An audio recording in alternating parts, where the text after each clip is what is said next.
All right, guys, it is the weekend of the Olympia. So that means that I have a lot going on because I have to keep up with the events, make sure that I'm reporting on things in good amounts of time, but I also need to get my workout in. So I scheduled a workout with a friend of mine, guy from church, and we're gonna go and hit a back day, I believe. It might be different. Well, I think it's a back day. But he was like, dude, I was looking to use your code to buy like some certain things. I'm like, I probably have some of those things in my supplement cabinet. Like, we have a lot of Echo stuff. So, what did you need? And he was like, oh, well, I was looking for some like Captain Crunch whey protein. I'm like, I have one of those. It's like, I'm looking for some electrolytes. I'm like, I have one of those. And then he was like, I'm looking for some Outcasts. And I was like, I don't have one of those, but I have Optismal. So, either way, we can definitely get him a haul without all this extra hoops. But I will catch you guys at the gym. All right, guys, we are here at a new EOS that just opened up. This is only like 20 minutes from my house, and I'm not gonna lie, looking at it so far, it looks really nice. We're here with Jesse, and we are about to get in the best back day that you have ever seen in your life. Well, maybe not the best, but. Anyways, I just found this machine right here, and I'm not gonna lie, we might come back and use this because I've never seen this machine before, but I just did a couple very basic reps with it, and that honestly is already lighting up my lats. Like, that is not bad at all. And I know you're like, oh, but it's not chest supported, but because of the fact that you can lean back against this, it's very, very easy to get some nice stability with it. Range of motion is perfect. I'm probably gonna come back to this, not gonna lie, but let's go to the next one. I know they have a lot of machinery available that we can use, but we're just gonna start with a good old lat pull down. We can get to the fancy equipment later. So, I have this on the full stack at the moment, but it might be too heavy. We will find out very quickly. So, let's get after it. It's gonna be too heavy. I had to give it a try first.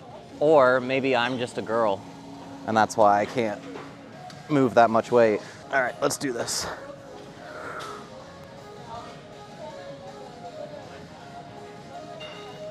Ooh.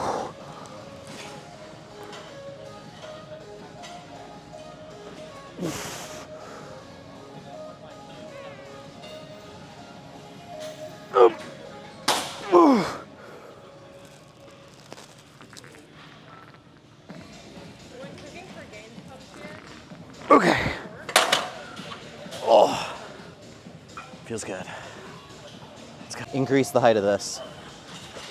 So whenever I do these, what I like to do is I like to make that high enough that I can take and actually get it all the way to my hips. So that way I can really lock you in.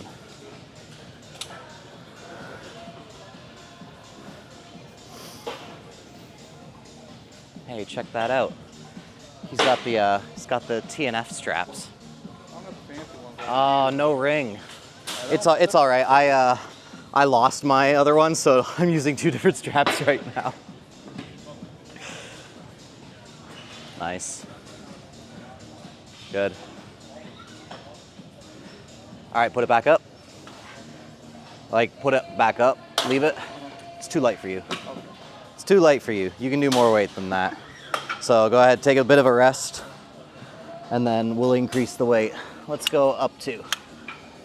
So anytime you feel like you could do probably like 10 plus reps, like just put the weight back up and then be like, okay, is this gonna make me fail under 10 reps?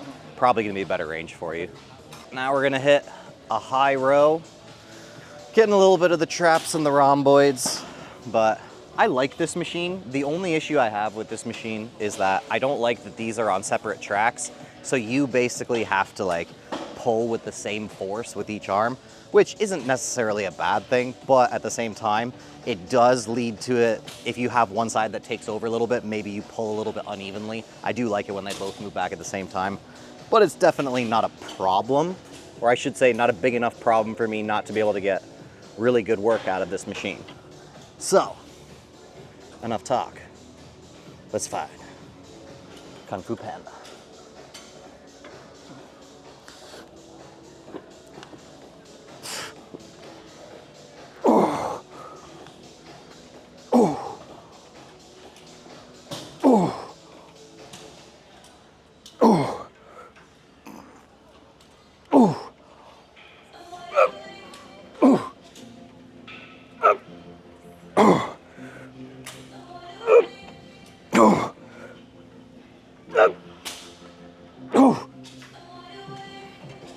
Okay.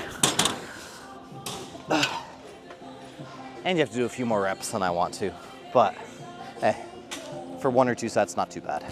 What he's gonna do on this set, because this is our only upper back exercise for the day, is he's gonna do rows until he can no longer do any more of the rows. Then he's gonna go straight into a shrug variation. Just getting a little bit more volume in a short amount of time, and then we're gonna move back to the lats again. You do not have to do it this way. It's just something I like doing from time to time if I only have one exercise. Yeah, one more. One more. Good. Now shrug it out. Shrug. Yep. Just pull everything back. Good. Pull everything back. Nice. Nice. And done. Good set, man. And we are on to the machine that I've been excited about all day, because this one seems pretty cool. But sometimes theory doesn't work out in reality. Sometimes it feels really good when you do a light amount of weight, but then when you go to load it up, it doesn't feel as good. So I'm gonna start loading it up, see how it feels through the warm-ups. Maybe it ends up being crap, maybe it ends up being fantastic. We shall find out. All right.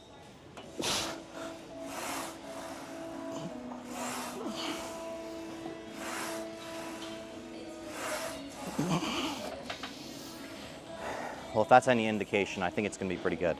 But we gotta load it up and see. Let's get to it. Good. Pull everything up through here. Good.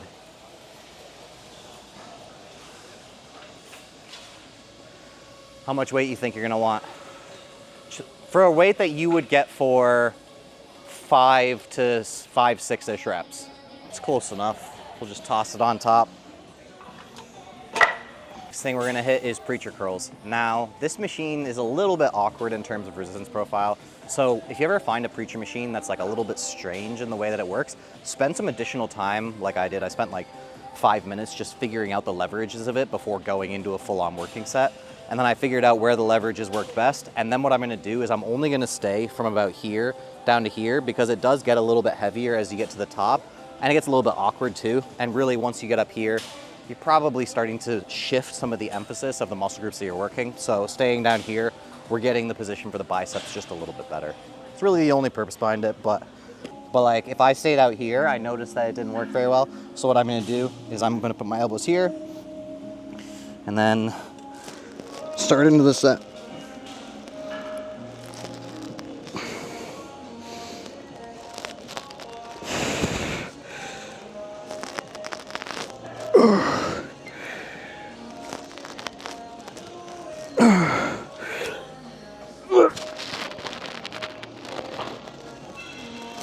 Okay. And that just keeps the emphasis exactly where we want it. Nice. Good. Slow it down just a little bit into the bottom. Good. Yeah, nice and controlled. Good.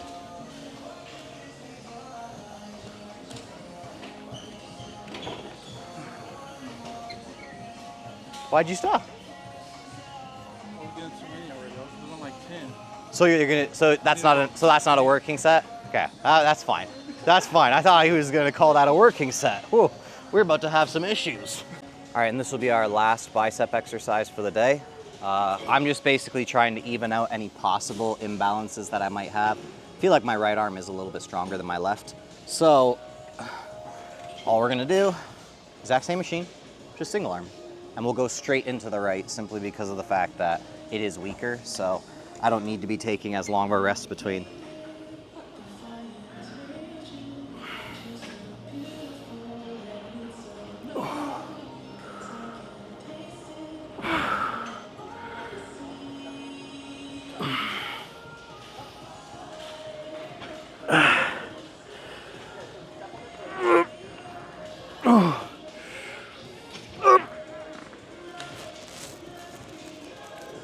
Okay.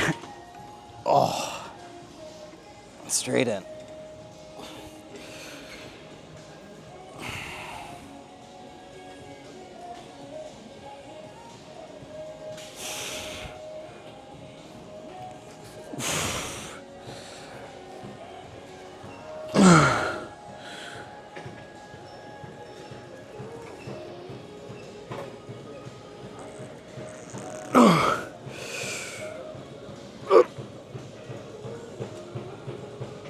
Okay. Oh. Try and take that bounce out of the bottom. So get to the bottom. There you go. Doesn't need to be like a full-on pause, just not a quick elastic. Good. There you go. Now we're focusing in. Good.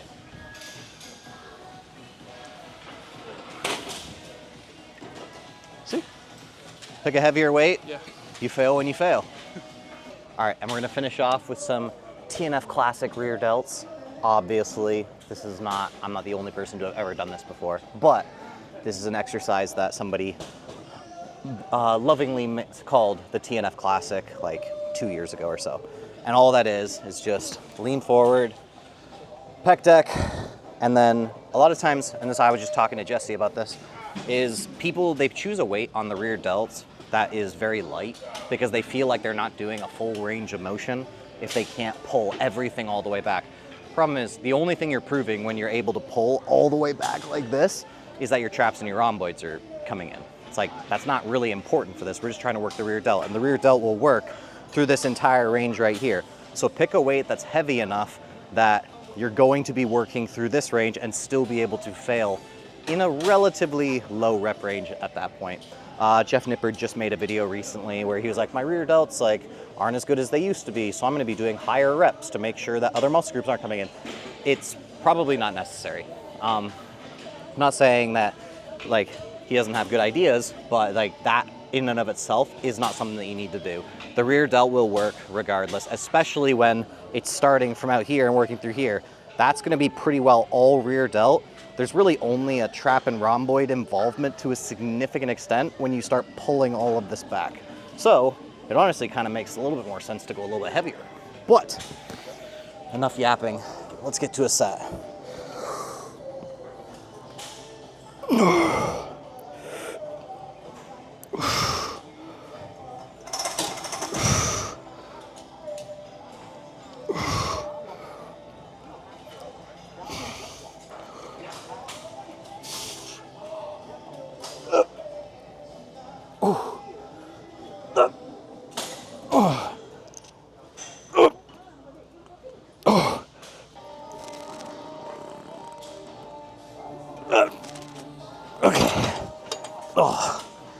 I say as I proceed to do a set that's way higher reps than I intended, but we'll just increase the weight for the next one.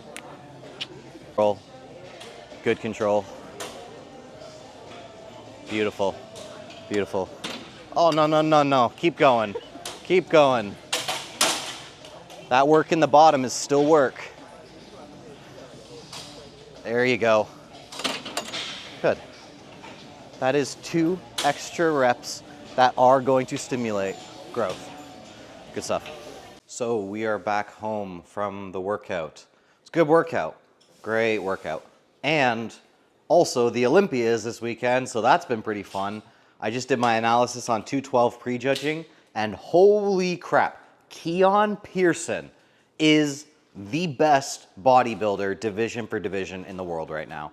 He absolutely swept the competition. It was awesome to see, and I want to see him move up into open in the next few years. If he does, it could make things very, very interesting for guys like Derek Lunsford. I think those battles would be absolutely crazy.